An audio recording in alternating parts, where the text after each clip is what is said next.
Hello and welcome back to the Data Privacy Lawyer. Today's review, we're going to be looking at Salesforce and a AI document that they have offered on their website.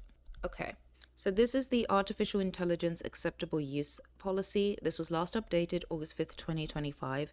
The reason I take a look at this is because one, artificial intelligence is a very new offering by many organizations and it's constantly evolving based on the products and services that they offer. I'm actually going to make this slightly larger. And then secondly, because there's so much of an overlap between artificial intelligence and personal data, it's really important for organizations to continually update any policies that they have on their website related to their products and services, because there are obligations that Salesforce will have as it pertains to processing personal data, and depending on how the AI is used will influence what their policies and notices should display to their customers. Now, this particular artificial intelligence acceptable use policy applies to customers' use of all services offered by Salesforce, or third-party products, applications, or functionality that interoperate with services offered by Salesforce. Within the covered AI services, those that use generative AI will be referred to as the covered generative AI services. The terms of this policy are in addition to the acceptable use. Okay, great. Customers may not use a covered AI service nor allow their users or any third parties to use a covered AI service for the following: automated decision-making processes with legal effects. Now, I want to talk a bit about this. This is really important from a data protection standpoint, because the definition of automated decision-making is very specific in certain data protection laws. And it's a bit legalese, this provision. I don't feel like many customers would be able to understand what this even means, okay? But the reason it's very important for an organization like Salesforce to copy this provision as it is and as it appears in data protection and AI legislation is because there should be no misunderstanding of what Salesforce is trying to include in this policy, okay?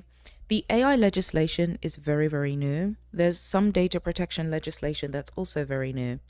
There has not been much interpretation of what some of the provisions in the AI legislation mean from a regulatory standpoint. Is something that's constantly evolving, and I completely understand why Salesforce has put this in, despite the fact that many customers might not understand what this constitutes. Okay. As part of an automated decision-making process with legal or similarly significant effects, unless the customer ensures that the final decision is being made by a human being and takes other factors beyond the service's recommendation into account. This is really important from an AI perspective, making sure that there's always a human in the loop. And that is very specific to artificial intelligence legislation. Companies are still responsible for making sure that even if there is an algorithm that is being provided, or a model or a system that is offered, that there is still human oversight as it pertains to how the AI is utilized.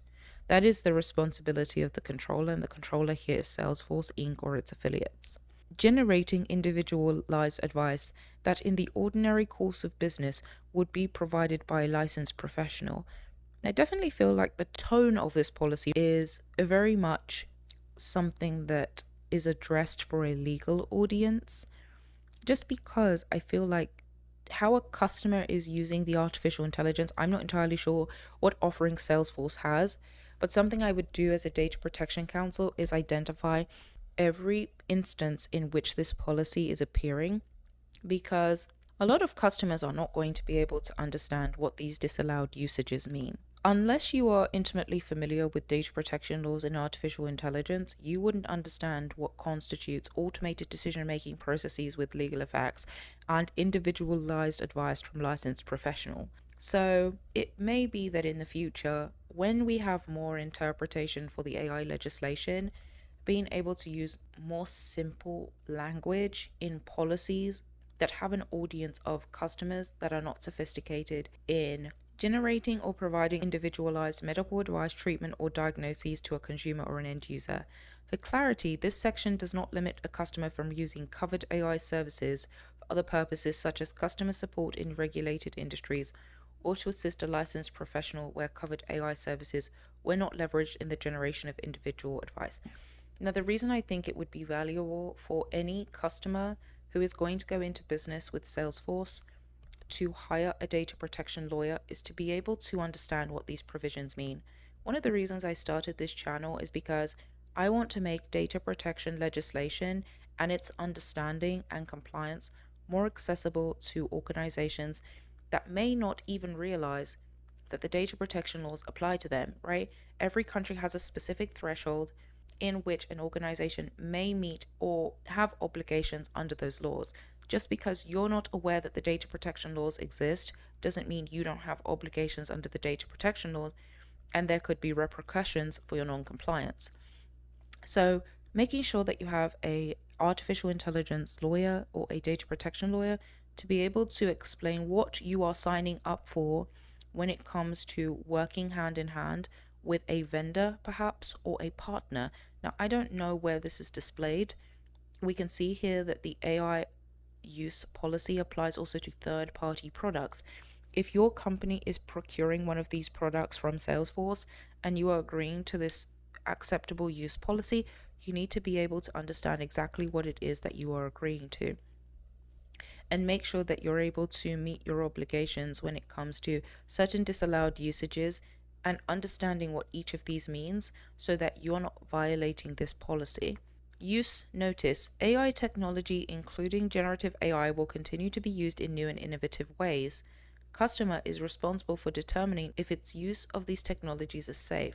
Customers need to be very aware that when they're signing up to use any of the offerings from Salesforce, are able to understand what is prohibited, right?